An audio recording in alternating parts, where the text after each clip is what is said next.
저는 올해 77입니다. 통영에서 혼자 살고 있어요. 남편은 10년 전에 세상을 떠났죠. 아들 민수는 결혼한 뒤 서울로 올라갔습니다. 벌써 8년이 됐어요. 연락은 거의 없었습니다. 명절 때나 얼굴 한번 보는 게 전부였죠. 전화를 걸어도 바쁘다는 말만 돌아왔어요. 그래도 뭐 어쩌겠습니까? 아들도 살기 바쁠 테니까요. 그런데 지난주 일이었습니다. 순자한테서 연락이 왔어요. 아니, 정확히는 순자 딸한테서요. 순자가 세상을 떠났다는 소식이었죠. 전화를 받는 순간 머리가 멍해졌습니다. 60년을 함께한 친구였거든요. 초등학교 때부터 단짝이었어요. 같은 동네에서 자랐고 같이 시집갔고 애들도 비슷한 시기에 낳았죠. 작년 가을 시장에서 마지막으로 봤었어요. 그때 순자 얼굴이 많이 수척해 보였었는데 그게 마지막이 될 줄은 몰랐습니다. 장례식은 서울에서 열린다고 했어요. 순자 딸이 서울에 사니까요. 가야겠다고 생각했습니다. 60년 친구인데 마지막 길을 안 배웅할 수는 없잖아요. 장례식장 주소를 받아 적으면서 문득 생각이 들었습니다. 서울까지 가는 김에 민수네 집에 들러볼까? 손주 준호도 보고 싶고 며느리 지연이한테도 인사나 할 겸이요. 핸드폰을 들고 민수한테 전화를 걸었어요. 엄마야. 순자 이모 기억하지? 돌아가셨어. 아, 그래요? 민수 목소리가 무덤덤했습니다. 장례식이 서울에서 있는데 그날 엄마가 너희 집에 잠깐 들러도 되겠니? 잠시 침묵이 흘렀어요. 뭔가 망설이는 것 같았죠. 네, 그러시죠. 그게 전부였습니다. 반갑다는 말도 오랜만이라는 말도 없었어요. 그냥 그러시죠. 가슴이 좀 서늘했지만 괜찮다고 생각했습니다. 바쁘니까 그럴 수 있다고요. 전화를 끊고 준비를 시작했어요. 빈손으로 갈 수는 없잖습니까? 손주 선물도 사야 하고 며느리한테 줄 것도 챙겨야 했죠. 다음날 시내 백화점으로 나갔습니다. 아동복 매장에서 한참을 돌아다녔어요. 준호가 지금 9살인데 사이즈를 정확히 모르겠더라고요. 점원한테 물어가며 예쁜 티셔츠 2벌을 샀습니다. 바지도 한 벌 골랐죠. 며느리한테 줄 선물은 스카프로 정했어요. 베이지색이 은은하니 예뻐 보였거든요. 가격도 8만 원이나 했습니다. 하지만 아깝지 않았어요. 며느리가 좋아했으면 싶었죠. 집으로 돌아와서는 통영 꿀빵을 한 박스 샀습니다. 민수가 어렸을 때부터 좋아하던 거예요. 달콤하고 부드러워서 입에 착착 붙는 맛이죠. 민수 생각하면서 골라 담았어요. 용돈도 준비했습니다. 은행에 가서 30만 원을 찾았어요. 깨끗한 새 돈으로 바꿔달라고 했죠. 집에 와서 봉투에 정성스럽게 넣었습니다. 봉투 겉면에 민수에게라고 적었어요. 짐을 다 싸고 나니 밤이 깊었습니다. 하지만 잠이 안 왔어요. 순자 생각도 나고 서울 간다는 생각에 마음이 복잡했죠. 언제 마지막으로 민수네 집에 가봤더라. 작년 추석이었나? 그때도 하루만 있다가 바로 내려왔었는데 새벽 4시 반에 일어났습니다. 씻고 옷을 갈아입었어요. 검은색 외출복을 꺼냈죠. 장례식장에 갈 옷이니까요. 거울을 보니 주름진 얼굴이 보였습니다. 77이라는 나이가 새삼 실감났어요. 새벽 5시 버스를 타려면 서둘러야 했습니다. 터미널까지는 택시를 탔어요. 기사님이 이른 시간인데 어디 가시냐고 물었죠. 서울 갑니다. 친구 장례식 가는 길이에요. 조심히 다녀오세요. 기사님이 친절하게 말했습니다. 터미널은 한산했어요. 새벽이라 사람이 별로 없었죠. 매표소에서 표를 끊고 대합실에 앉았습니다. 따뜻한 커피 한 잔을 사서 마셨어요. 손이 시렸거든요. 10월 말이라 아침 기온이 꽤 쌀쌀했습니다. 버스가 들어왔습니다. 큰 가방을 들고 짐칸에 실었어요. 무거웠지만 혼자 힘으로 올렸죠. 창가 자리에 앉았습니다. 버스가 출발하자 통영 시내가 스쳐 지나갔어요. 서울까지는 5시간이 걸린다고 했습니다. 긴 시간이었죠. 고속도로를 달리는 동안 창밖만 바라봤어요. 산과 들이 지나갔습니다. 하늘은 맑았고요. 중간에 휴게소에서 한 번 쉬었습니다. 화장실을 다녀오고 물을 한 병 샀어요. 다시 버스에 올라앉으니 피곤이 몰려왔습니다. 하지만 잠은 안 왔어요. 순자 얼굴이 자꾸 떠올랐거든요. 마지막으로 본 게 작년 가을이었습니다. 시장에서 우연히 마주쳤었죠. 순자가 많이 아파 보였어요. 얼굴이 수척하고 걸음도 느렸죠. 괜찮아? 병원은 다녀왔어? 제가 물었습니다. 그냥 나이 들어서 그래. 괜찮아. 순자는 웃어넘겼어요. 그게 마지막 대화였습니다. 그때 더 붙잡고 얘기할 걸, 차 한 잔이라도 같이 마실 걸, 후회가 밀려왔습니다. 버스는 계속 달렸어요. 어느새 서울 외곽이 보이기 시작했습니다. 높은 건물들이 눈에 들어왔죠. 10시쯤 서울 고속버스 터미널에 도착했어요. 터미널에서 내려 짐을 찾았습니다. 장례식장 주소를 다시 확인했어요. 지하철을 타야 했죠.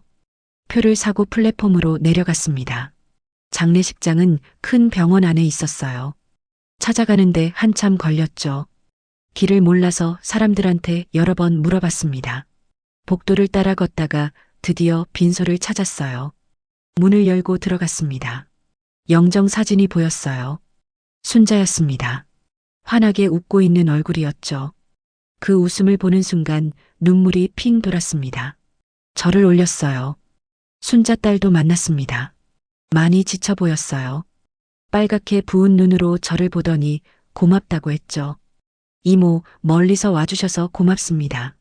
어머니가 좋아하실 거예요. 당연한 거지. 순자랑 60년을 같이 살았는데 위로의 말을 건넸습니다. 순자 딸 손을 꼭 잡아줬어요. 장례식은 오후 3시에 시작됐습니다. 조문객이 많았어요. 순자가 살아생전 인심이 좋았거든요. 식이 끝나고 발인을 지켜봤습니다. 연구차가 떠나는 걸 보니까 정말 끝이구나 싶었어요. 오후 5시쯤 됐습니다. 이제 민순의 집으로 가야 할 시간이었어요. 주소를 보고 다시 지하철을 탔습니다. 환승을 2번 해야 했죠. 큰 가방을 들고 계단을 오르내리느라 허리가 아팠습니다. 민순의 아파트 앞에 도착했을 때는 완전히 녹초가 됐어요. 새벽부터 5시간 버스 타고 장례식 다녀오고 지하철 갈아타고 77살 몸으로는 쉽지 않은 여정이었습니다. 아파트 단지가 컸어요. 동을 찾는데도 한참 걸렸죠. 드디어 민순의 집 앞에 섰습니다. 숨을 한번 크게 들이쉬고 초인종을 눌렀어요. 이제 아들 얼굴 보고 손주도 볼 수 있다는 생각에 가슴이 두근거렸습니다. 문이 열렸습니다. 며느리 지연이가 서 있었어요. 표정이 무척 무표정했죠. 반가운 기색이라곤 전혀 없었습니다. 어머니 오셨어요. 인사는 했지만 목소리에 온기가 없었어요. 지연이는 제 손에서 가방만 받아갔습니다. 현관에 그냥 툭 내려놨죠. 들어오세요. 저는 신발을 벗고 안으로 들어갔습니다.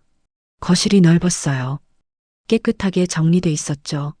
하지만 뭔가 냉기가 도는 느낌이었습니다. 지연이는 가방을 구석에 밀어두고는 그대로 소파에 앉았어요. 민수는 어디 있어? 제가 물었습니다.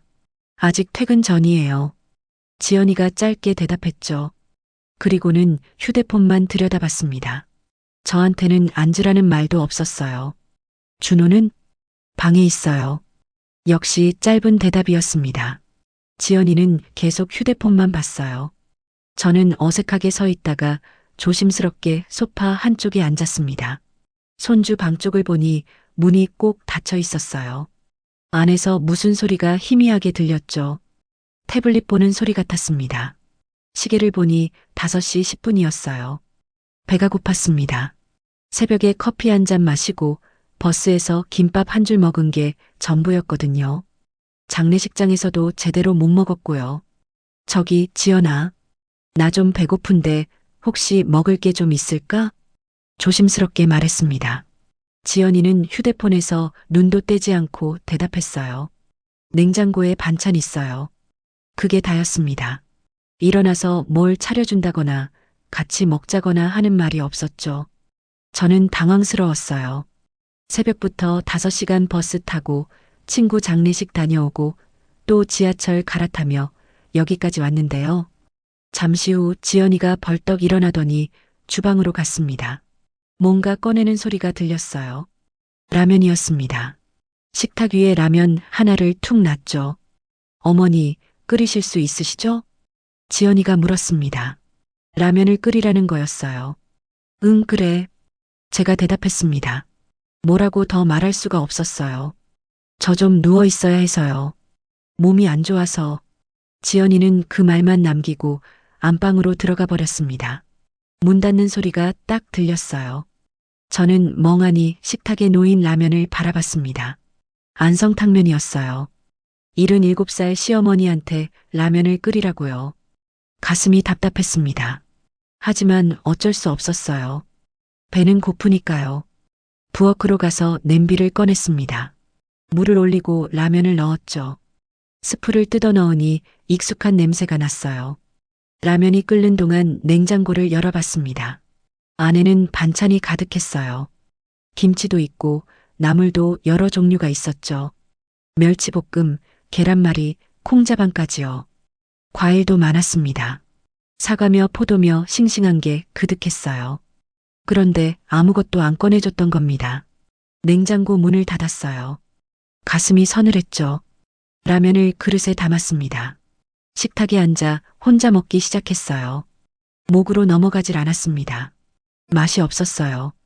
아니, 맛을 느낄 수가 없었죠. 눈물이 핑 돌았습니다. 순자 장례식에서도 안 울었는데요. 친구를 보내면서도 꾹 참았는데 여기서 다시 이렇게 울컥하니까 참 이상했어요. 억지로 라면을 다 먹었습니다. 그릇을 씻고 냄비도 닦았어요. 싱크대를 깨끗이 정리했죠. 행주로 물기까지 다 닦았습니다. 며느리한테 뭐라는 소리 듣지 않으려면 이런 것까지 신경 써야 했으니까요. 설거지를 마치고 거실로 나왔어요. 소파에 앉았습니다. 안방 문은 여전히 꼭 닫혀 있었어요. 손주 방도 마찬가지였죠. 시간이 참 더디게 갔습니다. 시계를 보니 6시 반이었어요. 텔레비전을 켜볼까 하다가 관뒀습니다. 눈치가 보였거든요. 7시쯤 안방 문이 열렸습니다. 지연이가 나왔어요. 손주 방으로 가더니 문을 두드렸죠. 준호야, 저녁 먹어야지. 아이가 나왔습니다. 제 손주 준호였어요. 많이 컸더라고요. 키가 훌쩍 자랐죠. 준호야, 할머니야. 제가 반갑게 말했습니다. 그런데 준호는 저를 잠깐 보더니 고개만 끄덕였어요. 말도 없이 식탁으로 갔습니다. 지연이는 냉동실에서 뭔가를 꺼냈어요. 냉동 피자였습니다. 전자레인지에 돌리더니 준호 앞에 놨죠. 빨리 먹고 숙제해. 준호는 피자를 먹기 시작했습니다. 저는 소파에서 그 모습을 멀리서 바라봤어요. 저한테는 아무 말도 없었습니다. 준호야, 할머니가 선물 사왔는데 조심스럽게 말했습니다. 그러자 지연이가 갑자기 소리를 질렀어요. 애 지금 바빠요. 목소리가 날카로웠습니다.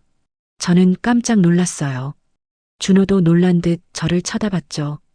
그리고는 고개를 숙이고 피자만 먹었습니다. 저는 입을 다물었어요. 더 이상 말할 수가 없었습니다. 가슴이 답답했죠. 멀리서 왔는데 손주 얼굴이라도 제대로 보고 싶었는데요. 준호가 피자를 다 먹고 방으로 들어갔습니다. 지연이는 설거지도 안 하고 소파에 다시 앉았어요. 휴대폰만 들여다봤죠. 밤 9시쯤 현관문이 열렸습니다. 민수가 퇴근한 거예요. 아들 얼굴을 보니까 반가웠습니다. 엄마 오셨어요? 민수가 말했어요. 그런데 목소리가 피곤해 보였습니다. 반갑다는 느낌이 별로 없었죠? 그래, 장례식 다녀왔다. 고생하셨어요. 저녁은 드셨고요? 먹었어. 더 이상 대화가 이어지지 않았습니다. 민수는 방으로 들어가 옷을 갈아입었어요. 나와서도 저한테는 별 관심이 없었죠. 지연이하고 뭔가 얘기를 나누더니 소파에 앉았습니다.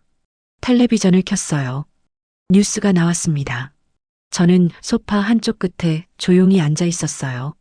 할 수 있는 게 아무것도 없었습니다. 10시가 넘어가자 민수가 하품을 했어요. 엄마, 여기서 주무세요. 거실 소파를 가리켰습니다. 이불 하나랑 베개를 가져다 놨어요. 응, 그래. 아들네 식구들은 모두 방으로 들어갔습니다. 불이 꺼졌어요. 저는 혼자 남았죠.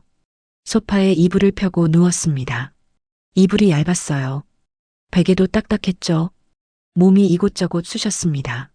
새벽부터 고속버스에 앉아 있었으니 허리가 아팠어요. 천장을 바라봤습니다. 어둠 속에서 눈물이 흘렀어요. 이게 뭐람? 라면 한 그릇 먹으려고 여기까지 온 건가? 손주 얼굴 제대로 보지도 못하고요. 잠이 오지 않았습니다. 뒤척이다가 목이 말라 일어났어요. 부엌으로 가서 물을 마셨죠. 다시 소파에 누웠지만 여전히 잠이 안 왔습니다. 새벽 2시쯤 됐을까요? 화장실에 가려고 일어났습니다. 복도를 지나는데 안방에서 소리가 들렸어요. 지연이 목소리였죠. 왜 오시라고 한 거예요? 정말 불편해 죽겠네. 그 말이 제 귀에 또렷하게 들렸습니다. 민수가 뭐라고 대답하는 소리도 들렸지만 정확히는 못 알아들었어요. 저는 그 자리에 멈춰 섰습니다. 가슴이 철렁 내려앉았죠. 불편하다고요. 제가 불편한 존재였던 겁니다. 새벽부터 5시간 버스 타고 친구 장례식 다녀오고 또 지하철 갈아타며 여기까지 왔는데요. 불편하대요. 화장실에 다녀와 다시 소파에 누웠습니다. 하지만 잠은 더욱 오지 않았어요. 그 말이 계속 머릿속을 맴돌았죠. 밤새 눈만 뜨고 있었습니다. 이불이 얇아서 추웠고 베개가 딱딱해서 목이 아팠어요. 하지만 그것보다 마음이 더 아팠습니다. 새벽이 밝아왔습니다. 거실 창문으로 희미한 빛이 들어왔어요. 한숨도 못 잤습니다. 몸은 천근만근인데 잠은 안 오더라고요. 지연이가 한 말이 계속 귓가에 맴돌았죠. 6시쯤 됐을까요? 일어나 이불을 개야 했는데 허리가 너무 아팠어요. 소파가 좁아서 밤새 몸을 웅크리고 있었거든요. 천천히 몸을 일으켜 이불을 개었습니다. 가지런히 접어서 구석에 놔뒀죠. 화장실에 갔습니다. 거울을 보니 얼굴이 퀭했어요. 눈밑이 거무스름했죠. 찬물로 세수를 했습니다. 조용히 해야 했어요. 식구들을 깨우면 안 되니까요. 거실로 나와 가만히 앉아 있었습니다. 시계를 보니 7시였어요. 배가 고팠지만 부엌에 갈 수가 없었죠. 냉장고 여는 소리라도 나면 누가 깰까 봐요. 8시가 넘어서야 민수가 나왔습니다. 회사 갈 준비를 하더니 저를 보고 말했어요. 엄마, 잘 주무셨어요? 응, 잘 잤어. 거짓말이었습니다. 하지만 잠 못 잤다고 말하면 뭐가 달라질까요? 민수는 서둘러 양복을 입었어요. 넥타이를 매더니 가방을 챙겼죠. 출근해야 해서요. 천천히 있다 내려가세요. 그래, 조심해서 가거라. 민수가 현관문을 나섰습니다. 인사도 짧았어요. 저는 또 혼자 남았죠. 8시가 되어서야 지연이가 나왔습니다. 머리가 헝클어진 채였어요. 눈도 제대로 안 뜬 것 같았죠. 저를 보더니 무표정하게 말했어요. 어머니, 식빵 저기 있어요. 우유는 냉장고요. 그게 전부였습니다. 아침 인사도 없었죠. 어젯밤 잘 주무셨냐는 말도요. 지연이는 손주 방으로 가서 준호를 깨웠어요. 준호야, 학교 가야지. 준호가 나와 세수를 하고 교복을 입었습니다. 저는 조심스럽게 말을 걸었어요. 준호야, 학교 가니? 공부 열심히 해. 준호는 고개만 끄덕였습니다. 말이 없었어요. 지연이가 준호 가방을 챙겨주더니 함께 현관으로 갔죠. 다녀오겠습니다. 준호가 작게 말했어요. 문이 닫혔습니다.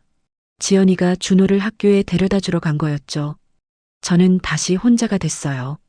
부엌으로 갔습니다. 식빵이 식탁에 놓여 있었어요. 냉장고를 열어 우유를 꺼냈죠. 식빵 2장을 접시에 담았습니다. 혼자 식탁에 앉아 식빵을 먹기 시작했어요. 맛이 없었습니다. 목으로 넘어가질 않았죠. 우유에 적셔 먹었지만 여전히 맛이 없었어요. 이럴 거면 그냥 바로 내려갈걸? 그런 생각이 들었습니다. 장례식만 다녀오고 통영으로 돌아갈걸요. 괜히 들렀다가 이런 취급만 받게 된 거죠. 식빵을 다 먹고 설거지를 했어요. 접시도 씻고 컵도 닦았습니다. 행주로 식탁까지 깨끗이 닦았죠.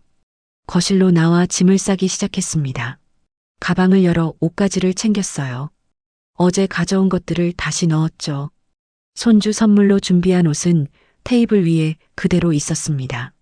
지연이한테 준 스카프도 구석에 놓여 있었어요. 한 번도 들여다보지 않은 것 같았죠. 마음이 싸했습니다. 정성껏 고른 선물들이었는데요.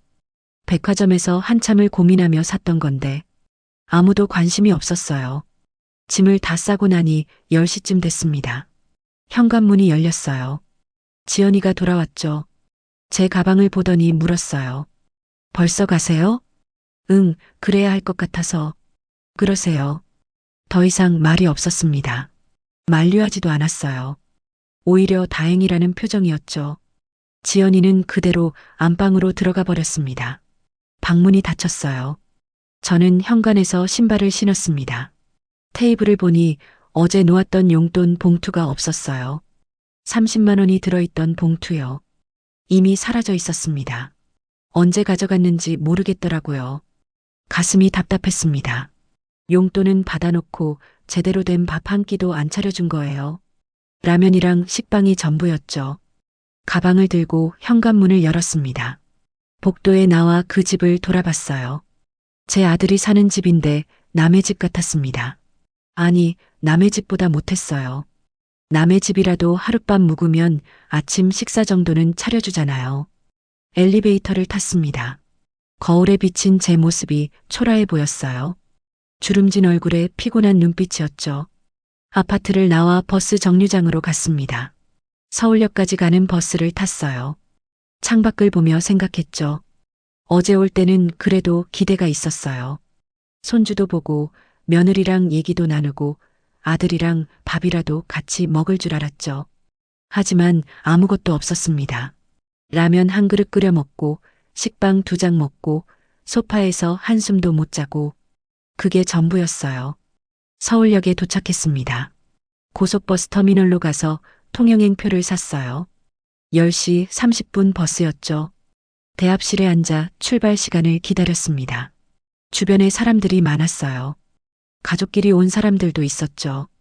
엄마 손을 잡고 가는 아이들도 보였습니다. 부러웠어요. 버스 시간이 됐습니다.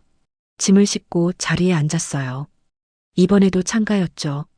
버스가 출발했습니다. 서울 풍경이 뒤로 물러갔어요. 고속도로에 진입했습니다. 차들이 빠르게 달렸죠. 저는 창밖만 바라봤어요. 그런데 눈물이 나기 시작했습니다. 처음에는 한 방울 2방울이었는데 점점 더 많아졌어요. 참으려고 했습니다. 하지만 안 됐어요. 눈물이 멈추질 않았죠. 어깨가 들썩였습니다. 흐느끼는 소리가 날까봐 입을 꾹 다물었어요. 옆자리에 젊은 여자분이 앉아 있었습니다. 제 모습을 보더니 당황한 것 같았어요. 가방에서 뭔가를 꺼내더니 제게 건넸죠. 괜찮으세요? 휴지 쓰세요. 고맙습니다. 휴지를 받아 눈물을 닦았어요. 하지만 계속 눈물이 났습니다. 멈출 수가 없었죠. 왜 이렇게 서러운지 모르겠어요. 순자를 보낼 때도 이렇게 안 울었는데 버스 안에서 이렇게 울게 될 줄은 몰랐습니다. 옆 사람이 걱정할 정도로 눈물이 났어요. 한참을 울고 나니까 조금 나아졌습니다. 휴지로 얼굴을 닦았어요. 눈이 퉁퉁 부었을 거예요. 옆자리 분이 조용히 물었습니다. 무슨 안 좋은 일 있으셨어요? 아니에요, 괜찮아요. 더 이상 말하고 싶지 않았어요. 어떻게 설명하겠어요? 아들네 집에 갔다가 이런 취급을 받았다고요. 휴게소에서 한번 쉬었습니다. 화장실에 가서 찬물로 얼굴을 씻었어요. 거울을 보니 눈이 빨갛게 충혈돼 있었죠. 손으로 얼굴을 감싸고 한참 서 있었습니다. 다시 버스에 올랐어요. 통영까지는 아직 멀었습니다. 창밖을 보며 생각했죠. 앞으로 어떻게 해야 할까? 다시는 아들네 집에 안 가야 하나. 버스는 계속 달렸습니다. 산과 들이 지나갔어요. 구름이 낮게 깔려 있었죠. 날씨가 흐렸습니다. 제 마음 같았어요. 오후 3시쯤 통영에 도착했습니다. 터미널에 내려 택시를 탔어요. 집으로 가는 길이 참 길게 느껴졌죠. 집 앞에 도착했습니다. 익숙한 풍경이었어요. 현관문을 열고 들어갔죠. 집안이 조용했습니다. 이틀 동안 비워뒀던 집이요. 가방을 내려놓고 주저앉았습니다. 힘이 하나도 없었어요. 몸도 마음도 지쳐 있었죠. 소파에 그대로 누웠습니다. 천장을 바라보며 눈을 감았어요. 이제야 좀 편안했습니다. 제 집이니까요. 소파에 누워 있다가 잠이 들었나 봅니다. 깨어보니 밖이 어두웠어요. 시계를 보니 저녁 6시였죠. 몸이 찌뿌둥했습니다. 일어나 불을 켰어요. 배가 고팠지만 먹고 싶지 않았습니다. 냉장고를 열어보니 떠나기 전에 해놓은 반찬들이 그대로 있었어요. 김치 한 조각을 집어 먹었죠. 물을 한 컵 마셨습니다. 다시 소파에 앉았어요. 텔레비전을 켰지만 무슨 내용인지 들어오질 않았죠. 머릿속이 복잡했습니다. 서울에서의 이틀이 계속 떠올랐어요. 밤이 깊어갔습니다. 씻고 침대에 누웠어요. 제대로 된 침대였습니다. 이불도 푹신했죠. 어제 그 딱딱한 소파와는 비교가 안 됐어요. 드디어 편하게 잘 수 있었습니다. 아침에 눈을 떴어요. 햇살이 창문으로 들어왔죠. 오랜만에 잘 잔 것 같았습니다. 일어나 세수를 하고 옷을 갈아입었어요. 부엌으로 갔습니다. 밥을 지었어요. 된장찌개도 끓였죠. 김치랑 나물 반찬을 꺼내 상을 차렸습니다.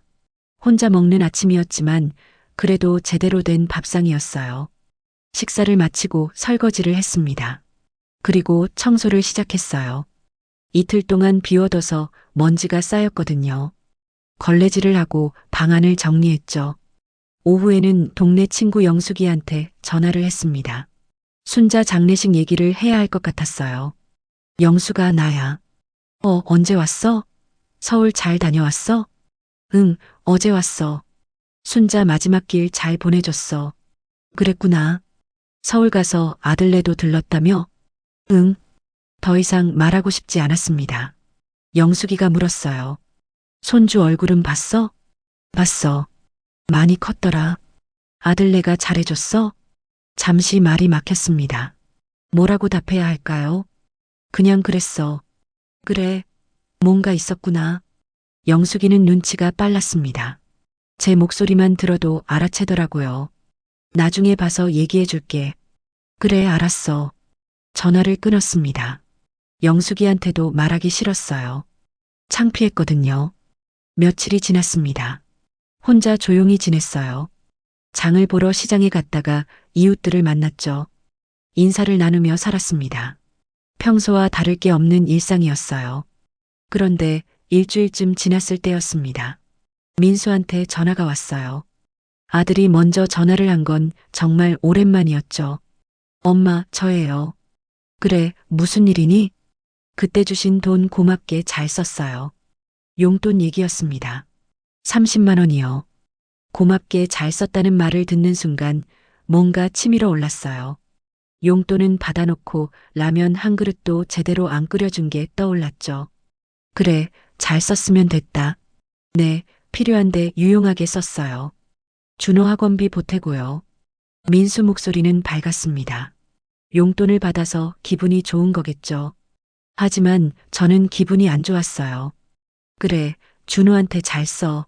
네, 엄마도 건강 챙기시고요. 그래. 전화를 끊었습니다. 가만히 앉아 있었어요. 30만 원을 고맙게 썼다고요. 그 돈을 받아놓고 라면이랑 식빵만 먹으라고 했으면서요. 가슴이 답답했습니다. 화가 난다기보다는 허탈했어요. 저는 대체 뭐였을까요? 그냥 돈 갖다 주는 사람이었을까요? 창밖을 바라봤습니다. 통영 바다가 보였어요. 저 바다를 보며 평생을 살았죠. 남편이랑 둘이서 고생하며 아들 하나 키웠어요. 대학 보내고 결혼시켰죠. 그 순간 뭔가가 확 바뀌는 걸 느꼈습니다. 제 안에서 무언가가 달라지고 있었어요. 이제는 더 이상 참고 싶지 않았죠. 방으로 가서 통장을 꺼냈습니다. 평생 모은 돈이 들어있는 통장이요. 잔액을 확인했어요. 그리고 이 집 등기부등본도 꺼내봤죠. 이 아파트는 4억 원을 주고 샀습니다. 10년 전에 남편이랑 둘이 결정한 거였어요. 노후를 위해서요. 통영에서는 제법 괜찮은 아파트였죠. 바다가 보이는 15평짜리였습니다. 남편은 돌아가시면서 말했어요.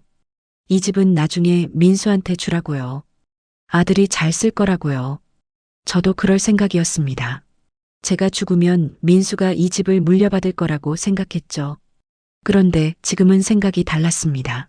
이런 아들한테, 이런 며느리한테 이 집을 줄 수 있을까요? 새벽부터 5시간 버스 타고 온 시어머니한테 라면 끓여 먹으라고 한 며느리한테요. 마음속에서 무언가가 단단해졌습니다. 결심이 선 거였죠. 저는 핸드폰을 들고 부동산에 전화를 걸었어요. 여보세요. 거기 김 사장님 계세요? 네, 저예요. 누구세요? 해변 아파트 800호에 사는 사람인데요. 집 좀 내놓고 싶어서요. 아, 네. 언제 한번 뵐까요? 내일 오전에 시간 되세요? 네, 가능합니다. 전화를 끊었습니다. 손이 떨렸어요. 평생 살던 집을 파는 결정이었거든요. 하지만 후회는 없었습니다. 다음 날 아침 부동산 김 사장이 집에 왔어요. 집안을 둘러보더니 말했습니다. 관리가 잘 돼 있네요. 바다뷰도 좋고요. 4억 5천 정도면 나갈 것 같은데요. 빨리 팔고 싶어요. 금매로 내놓으시면 4억 3천 정도에 빨리 나갈 수도 있어요. 그렇게 해주세요. 김 사장이 서류를 챙겨갔습니다. 매물로 내놓겠다고 했죠. 저는 창문을 열고 바다를 바라봤어요. 오랫동안 살던 집이었습니다. 정이 많이 들었죠. 하지만 이제는 놓아줄 때가 된 것 같았어요. 이 집을 지키며 아들을 위해 아껴왔지만 더 이상 그럴 필요가 없었죠. 일주일이 지났습니다. 김 사장한테 전화가 왔어요. 손님 나왔어요. 4억 2,500 부르는데 어떻게 하실래요? 4억 3천 아니면 안 해요. 알겠습니다. 좀 더 알아볼게요. 2주일쯤 지나서 다시 연락이 왔습니다. 4억 3천에 하겠다는 분 나왔어요. 계약 진행할까요? 네, 해주세요. 계약은 빠르게 진행됐습니다. 서류를 주고받고 도장을 찍었어요. 한 달 안에 모든 게 끝났습니다.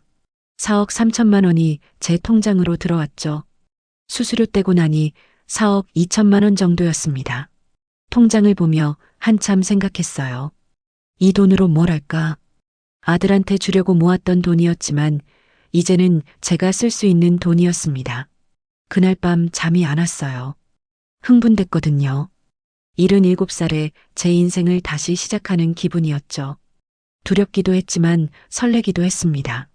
다음 날 아침 일찍 일어났어요. 커피를 마시며 계획을 세웠습니다. 앞으로 어떻게 살아갈지요. 새로운 시작이 필요했어요. 동네를 산책하며 생각했습니다. 평생을 착하게만 살았어요. 남편 뒷바라지하고 아들 키우고 시부모 모시고요. 제 욕심은 늘 뒤로 미뤄뒀죠. 이제는 달라질 때가 됐습니다. 남은 인생을 제가 원하는 대로 살고 싶었어요. 아들 눈치 보지 않고요. 집으로 돌아와 노트를 꺼냈습니다. 예전에 적어뒀던 버킷리스트가 있었거든요. 한 번도 실천하지 못한 것들이요. 스위스 여행, 지중해 크루즈, 일본 온천, 이탈리아 베네치아요. 그 리스트를 보며 미소가 지어졌습니다. 이제 할 수 있을 것 같았어요. 노트를 펼쳐놓고 한참을 들여다봤습니다. 버킷리스트에 적힌 것들이요.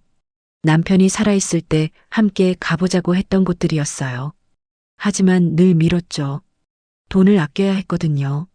아들 대학 등록금, 결혼 자금, 그리고 나중을 위해서요. 그런데 나중이 뭔가요? 77살인데 언제까지 나중을 기다려야 하는 건가요? 이제는 제가 살아야 할 때가 됐습니다. 다음 날 시내로 나갔어요. 여행사를 찾아갔죠. 젊은 직원이 반갑게 맞아줬습니다. 어서 오세요. 무엇을 도와드릴까요? 크루즈 여행 알아보려고요. 어느 지역으로 가고 싶으세요? 지중해랑 알래스카요. 직원 눈이 반짝였어요.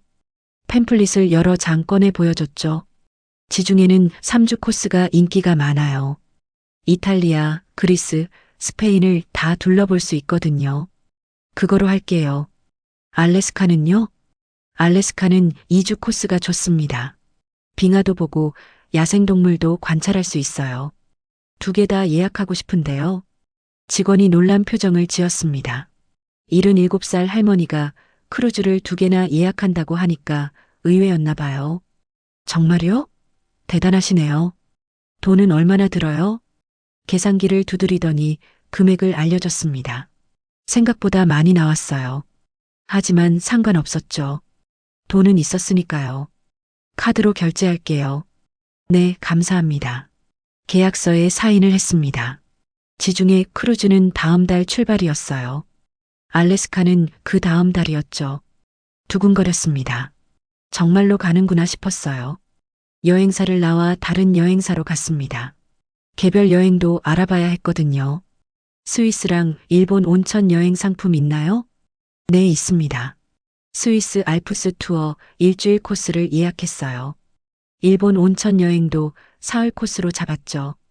이탈리아 베네치아도 따로 사흘을 예약했습니다. 집으로 돌아오는 길에 마음이 가벼웠어요. 평생 한 번도 느껴보지 못한 기분이었죠. 제 돈으로 제가 가고 싶은 곳을 예약했다는 게 신기했습니다. 그날 저녁 영숙이한테 전화를 걸었어요. 영숙아, 나야. 무슨 일이야? 나 세계여행 간다. 뭐? 세계여행? 응, 크루즈도 타고 스위스도 가고. 영숙이가 놀라는 소리가 들렸습니다. 야, 돈이 얼마나 드는데? 걱정 마. 돈 있어. 집 팔았다며?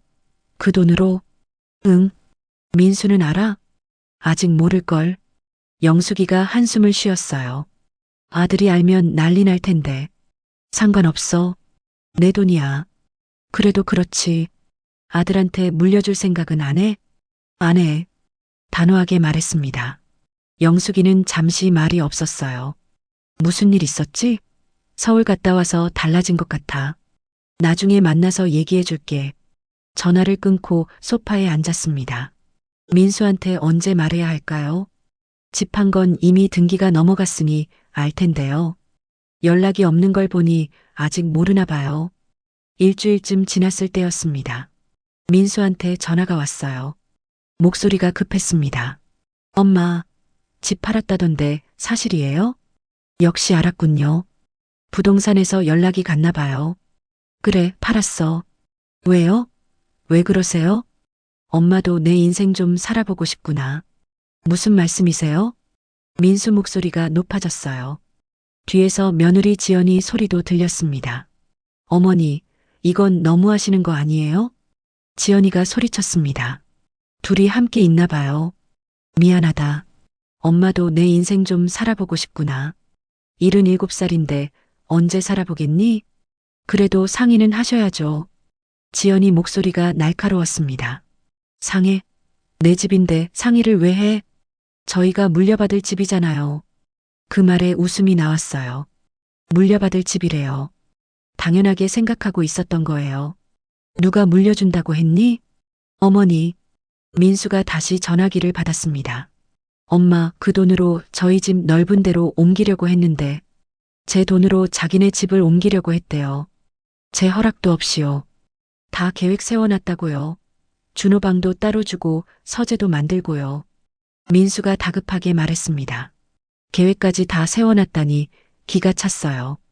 너희가 계획을 세우든 말든 상관없어. 엄마 돈이야.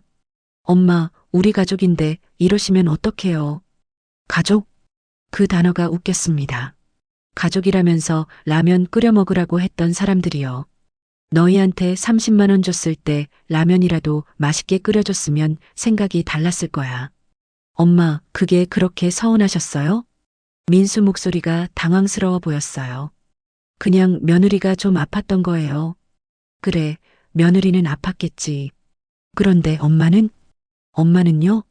엄마는 새벽 5시 버스 타고 5시간 달려와서 장례식 다녀온 건 안 힘들었을 것 같아? 민수가 말이 없었습니다. 식빵 2장 먹고 딱딱한 소파에서 한숨도 못 자고. 그게 엄마가 받은 대접이었어. 엄마, 밤에 화장실 가다 들었어. 왜 오시래? 불편해 죽겠네. 그 말, 민수가 할 말을 잃은 것 같았습니다. 잠시 침묵이 흘렀어요. 그래도 그렇지, 집까지 팔 일은 아니잖아요. 뒤에서 지연이가 소리쳤습니다. 이미 팔렸어. 등기도 넘어갔고 돈도 받았어. 그 돈은 어떻게 하실 건데요? 민수가 물었습니다. 엄마가 쓸 거야. 여행도 가고 하고 싶은 것도 하고. 엄마 나이가 몇인데 무슨 여행을. 77이면 못 가? 죽기 전에 가봐야지. 엄마 진정하세요. 우리 만나서 얘기해요. 만날 필요 없어. 엄마는 이미 결정했어. 엄마. 전화를 끊어버렸습니다. 손이 떨렸어요. 가슴이 두근거렸죠. 아들한테 이렇게 말한 건 처음이었습니다. 소파에 주저앉았어요. 울컥했지만 눈물은 안 났습니다. 오히려 시원했죠. 평생 참아왔던 말들을 다 한 기분이었어요. 핸드폰이 계속 울렸습니다. 민수였어요. 받지 않았죠. 지연이한테서도 문자가 왔어요. 읽지 않았습니다. 창밖을 바라봤어요. 해가 지고 있었습니다. 노을이 바다를 붉게 물들였죠. 아름다웠어요. 다음 날 원룸을 알아보러 다녔어요. 크게 살 필요는 없었죠. 혼자 지내기에 적당한 곳이면 됐습니다. 며칠 후 괜찮은 원룸을 찾았어요. 보증금 5천만 원에 월세 없는 전세였죠. 작지만 깨끗했습니다. 바다는 안 보였지만 상관없었어요. 앞으로 여행을 많이 다닐 테니까요. 계약을 하고 짐을 옮겼습니다. 살림살이가 많지 않아서 금방 끝났어요. 새 집에서의 첫날 밤이었죠. 작은 방이었지만 편안했습니다. 침대에 누워 천장을 바라봤어요. 새로운 시작이었습니다. 77살의 새 출발이요. 늦었지만 괜찮았어요. 지금이라도 시작하는 게 어디예요. 민수한테서는 계속 연락이 왔습니다. 한 달에 한 번씩은 전화를 했어요. 엄마, 돈 아껴 쓰세요. 나중에 병원비 필요할 수도 있어요. 늘 하는 말이었습니다. 돈 아끼라는 얘기요. 걱정 마라. 엄마는 죽기 전에 이 돈 다 쓰고 갈 거야. 엄마, 병원비는 내가 알아서 할게. 너희한테 패 끼치지 않을 테니까. 그게 무슨 말씀이세요? 말한 그대로야. 엄마 장례비 정도는 남겨둘게. 그거면 충분하지. 민수는 할 말이 없었나 봐요. 한숨만 쉬었죠. 전화를 끊고 여행 가방을 챙기기 시작했습니다. 다음 주면 지중해 크루즈 출발이었거든요. 옷도 새로 샀어요. 밝은 색깔의 원피스랑 편한 운동화요. 거울을 보니 기분이 좋았습니다. 77살 얼굴이었지만 표정이 밝아 보였어요. 영숙이가 집에 놀러 왔습니다. 가방 싸는 걸 보더니 웃었어요. 진짜 가는구나. 그럼 당연하지. 부럽다. 나도 같이 갈까? 다음에 같이 가자. 이번엔 혼자 다녀올게. 조심히 잘 다녀와. 사진 많이 찍어. 그럴게. 영숙이가 돌아가고 저는 계속 짐을 쌌습니다. 여권도 확인하고 여행 일정표도 챙겼죠. 모든 게 준비됐습니다. 저녁을 먹고 있는데 초인종이 울렸습니다. 누굴까 싶어 문을 열었어요. 민수가 서 있었죠. 깜짝 놀랐습니다. 엄마, 저예요. 민수야? 어떻게 여기를? 부동산에 물어봤어요. 새 주소요. 민수 표정이 어두웠어요. 뒤에 지연이도 함께 있었죠. 둘이 통영까지 내려온 겁니다. 들어와. 거실로 안내했습니다. 좁은 원룸이라 앉을 자리가 별로 없었어요. 민수랑 지연이는 서서 주변을 둘러봤죠. 이런 데서 사세요? 지연이가 코웃음을 쳤습니다. 좁다는 뜻이었죠. 혼자 살기엔 충분해. 그 큰 집 팔아서 이런 데 사시다니. 민수가 한숨을 쉬었어요. 가방을 보더니 물었습니다. 여행 가세요? 응, 내일 출발해. 어디로요? 지중해 크루즈. 혼자요? 그래. 민수가 의자에 앉았습니다. 지연이는 계속 서서 팔짱을 끼고 있었어요. 엄마, 우리 진지하게 얘기 좀 해요. 무슨 얘기? 집 한 돈 말이에요. 결국 그 얘기였습니다. 돈 얘기요. 그게 뭐? 4억이 넘는 돈이잖아요. 그걸 여행으로 다 쓰시려고요? 다는 아니야. 원룸 전세금으로 5천 썼고 여행에 1억 정도 쓸 거야. 지연이 눈이 커졌습니다. 1억이요? 여행에요? 그래, 크루즈도 2번 타고 유럽도 다니고. 민수가 고개를 저었어요. 엄마, 그건 너무 과해요. 왜 과해? 내 돈인데. 나중에 어떡하시려고요? 병원비는요? 요양원비는요? 그건 내가 알아서 할게. 엄마 혼자 어떻게 알아서 해요? 민수가 목소리를 높였습니다. 지연이가 옆에서 거들었어요. 어머니, 저희도 계획이 있었어요. 지연이가 말했습니다. 그 돈으로 집을 넓은 데로 옮기려고 했고요. 준호 학원비도 더 보내야 하고요. 그건 너희가 벌어서 해. 어머니, 지연이가 소리를 질렀습니다. 얼굴이 붉어졌어요. 우리가 얼마나 힘든지 아세요? 집값은 계속 오르는데 월급은 그대로고요. 그래서 엄마 돈을 쓰겠다는 거니? 당연히 물려받을 거라고 생각했죠. 누가 준다고 했어? 제 목소리도 높아졌습니다. 참고 있던 게 터져 나왔어요. 너희가 엄마한테 뭘 해줬는데 당연하게 생각해? 민수가 당황한 표정을 지었습니다. 엄마, 무슨 말씀이세요? 서울 갔을 때 생각 안 나니? 그때요? 그래, 그때. 엄마가 새벽 5시 버스 타고 5시간 달려갔잖아. 친구 장례식 다녀오고 너희 집에 갔지. 민수가 입을 다물었습니다. 지연이는 고개를 돌렸어요. 그런데 뭘 해줬니? 라면 끓여 먹으라고 했지. 소파에서 잤어. 이불도 얇고 베개도 딱딱해서 한숨도 못 잤지. 다음 날 아침엔 식빵이랑 우유만 가리키고 방으로 들어가 버렸고. 민수가 고개를 숙였습니다. 손주 얼굴이라도 제대로 보고 싶었는데 그것도 못하게 했었지. 내 바쁘다고. 엄마, 그때 준호가 정말 숙제가 많았어요. 그래. 그런데 피자 먹을 시간은 있었네? 아무도 대답하지 않았습니다. 방안이 조용했어요. 용돈만 쏙 하고 가져가고. 고맙다는 말도 제대로 못 들었어. 저희가 고맙다고 했잖아요. 지연이가 말했습니다. 전화로 나중에 했지. 그것도 돈 잘 썼다고만. 민수가 얼굴을 들었어요. 눈빛이 흔들렸죠. 엄마, 저희가 잘못했어요. 그때 신경을 못 썼어요. 신경을 못 쓴 게 아니야. 안 쓴 거지. 엄마, 너희한테 엄마는 뭐니? 돈 갖다 주는 사람? 그냥 불편한 존재? 지연이가 뭐라고 하려다 입을 다물었습니다. 엄마, 죄송해요. 정말 미안해요. 민수가 말했습니다. 목소리가 떨렸죠. 미안하다고 다야? 그때 제대로 대접했으면 엄마 마음이 이렇게까지 안 됐을 거야. 엄마는 이제 안 주고 싶어? 너희한테는. 민수가 벌떡 일어났습니다. 엄마, 그럼 저희는 어떡해요? 집도 좁고 준호도 크는데. 너희가 벌어서 해. 엄마 돈 기대하지 말고. 어머니, 정말 너무하시네요. 지연이가 눈물을 글썽였습니다. 하지만 제 마음은 움직이지 않았습니다. 이제 엄마는 엄마 인생 살 거야. 77살인데 이제라도 살아야지. 너희한테 짐 안 되게 할 테니 너희도 내 인생에 간섭하지 마. 민수가 할 말을 잃은 것 같았어요. 지연이는 눈물을 닦았죠. 가봐. 내일 일찍 출발해야 해서 쉬어야 해. 엄마, 정말 이러실 거예요? 그래, 이럴 거야. 민수가 한참을 서 있더니 고개를 끄덕였습니다. 알겠어요. 그럼 조심히 다녀오세요. 그래, 고맙다.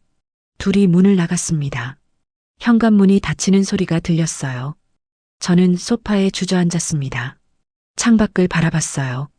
어두운 밤이었죠. 별이 몇 개 보였습니다. 저 별들처럼 제 인생도 빛나야 할 때가 됐어요.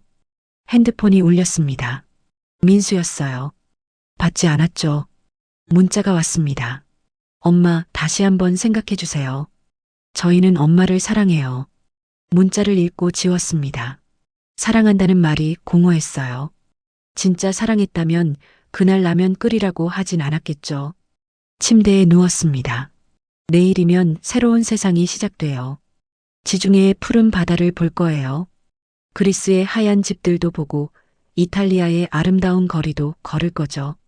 77년을 살았지만 진짜 제 인생은 이제부터입니다. 늦었지만 괜찮아요. 지금이라도 시작하는 게 어디예요. 눈을 감았습니다. 내일을 기다리며요. 아침 일찍 눈을 떴습니다. 설렘과 긴장이 섞인 기분이었어요. 오늘 드디어 출발하는 날이었죠. 씻고 옷을 갈아입었습니다. 새로 산 옷을 입었어요. 거울을 보니 낯설지만 기분이 좋았습니다. 간단히 아침을 먹고 짐을 챙겼습니다. 여권을 다시 한번 확인했어요. 가방 손잡이를 잡으니 손이 떨렸죠. 77살에 혼자 떠나는 세계 여행이었으니까요. 택시를 불렀습니다. 부산 공항까지 가야 했거든요. 차가 도착하자 기사님이 가방을 싣는 걸 도와주셨어요. 어디 가세요? 공항이요. 여행 가요. 혼자 가세요? 네, 혼자요. 기사님이 놀란 표정을 지었습니다. 대단하시네요. 어디로 가시는데요? 지중해 크루즈 타러 가요. 와, 부럽습니다. 좋은 여행 되세요. 창밖을 바라봤습니다. 통영 시내가 지나갔어요. 익숙한 풍경이었죠. 하지만 이제 새로운 풍경들을 보러 가는 겁니다. 김해 공항에 도착했습니다. 체크인을 하고 출국 심사를 받았어요. 면세점도 둘러봤죠. 모든 게 신기했습니다. 혼자 하는 게 처음이었거든요. 비행기에 올랐습니다. 창가 자리였어요. 이륙하자 땅이 점점 멀어졌습니다. 구름 위로 올라가니 세상이 새하얗더라고요. 아름다웠습니다. 인천공항에서 환승을 했어요. 로마행 비행기를 탔죠. 긴 비행이었지만 지루하지 않았습니다. 영화도 보고 음악도 들었어요. 기내식도 맛있게 먹었죠. 로마에 도착했습니다. 공항이 크고 복잡했어요. 길을 찾는데 시간이 좀 걸렸죠. 하지만 천천히 표지판을 따라가니 나갈 수 있었습니다. 항구로 가는 버스를 탔어요. 창밖으로 로마 거리가 보였습니다. 오래된 건물들이 멋있었어요. 언젠가 다시 와서 천천히 둘러봐야겠다고 생각했죠. 항구에 도착하니 거대한 크루즈선이 보였습니다. 상상했던 것보다 훨씬 컸어요. 승선 수속을 마치고 배에 올랐습니다. 객실로 가는 길에 사람들이 많았어요. 다양한 나라에서 온 것 같았죠. 제 객실은 바다가 보이는 방이었습니다. 창문을 열자 푸른 바다가 펼쳐졌어요. 파도 소리가 들렸죠. 침대에 앉아 한참을 바다를 바라봤습니다. 정말 왔구나 싶었어요. 짐을 풀고 배 안을 둘러봤습니다. 식당도 있고 극장도 있었어요. 수영장도 있고 도서관도 있었죠. 마치 작은 도시 같았습니다. 저녁이 되자 환영 만찬이 열렸어요. 식당에 갔더니 사람들이 가득했습니다.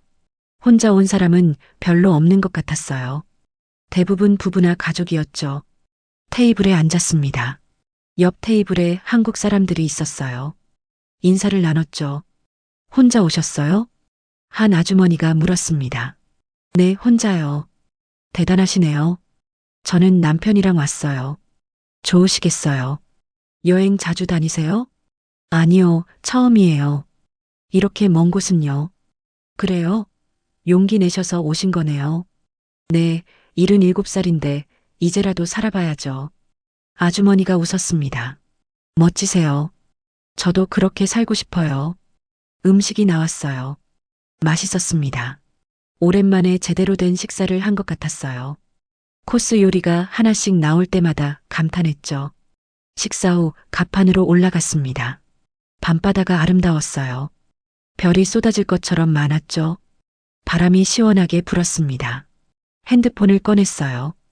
영숙이한테 문자를 보냈습니다. 잘 도착했어. 배가 정말 크고 멋있어.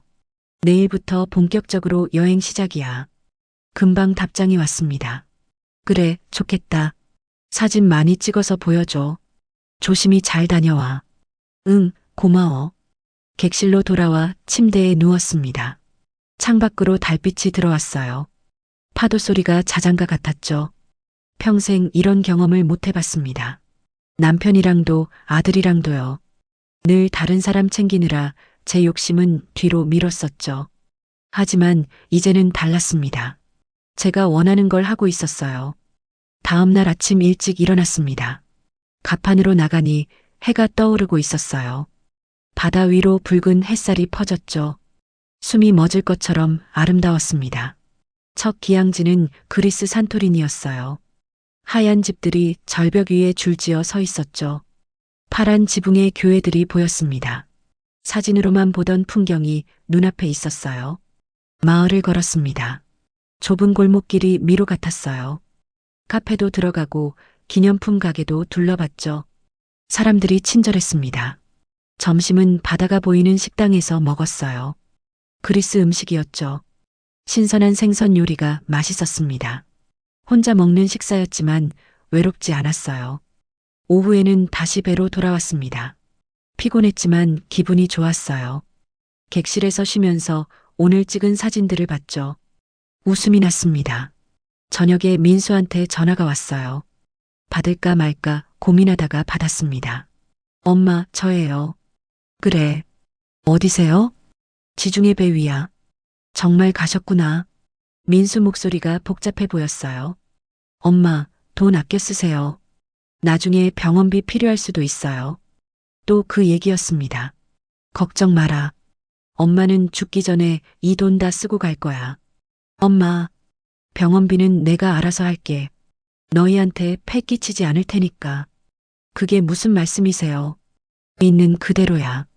엄마 장례비 정도는 남겨둘게. 그거면 충분하지. 민수가 한숨을 쉬었습니다. 엄마, 건강 조심하세요. 그래, 너도 잘 지내라. 전화를 끊었습니다. 더 이상 신경 쓰고 싶지 않았어요. 창밖을 바라봤습니다. 달이 밝았어요. 바다가 은빛으로 반짝였죠. 77년을 착하게만 살았습니다. 남편 뒷바라지하고 아들 키우고 시부모 모시고요. 제 욕심은 늘 참았죠. 하고 싶은 것도 가고 싶은 곳도 포기했습니다. 하지만 이제는 달랐습니다. 남은 인생은 저를 위해 살 거예요. 아무도 눈치 보지 않고요. 하고 싶은 거 다 하면서요. 알래스카 크루즈도 예약돼 있습니다. 스위스도 갈 거고요. 일본 온천도 가고 베네치아도 갈 거예요. 버킷리스트에 적어둔 모든 것을 다 할 겁니다. 돈이 떨어지면 어쩌냐고요. 그때 가서 생각하면 됩니다. 지금 이 순간이 중요한 거예요. 77살인데 언제 또 이런 기회가 오겠어요. 침대에 누워 눈을 감았습니다. 내일은 이탈리아에 도착한대요. 로마도 보고 베네치아도 볼 겁니다. 꿈에 그리던 곳들이요. 파도 소리가 들렸습니다. 배가 천천히 움직이는 게 느껴졌어요. 어디론가 가고 있는 거죠. 새로운 곳으로요. 제 인생도 지금 어디론가 가고 있습니다. 새로운 곳으로요. 늦게 시작했지만 괜찮습니다. 지금이라도 시작한 게 어디예요. 77년을 남을 위해 살았다면 이제 남은 시간은 저를 위해 살 겁니다. 후회 없이요. 마음껏요. 자유롭게요. 그게 제가 선택한 새로운 시작입니다.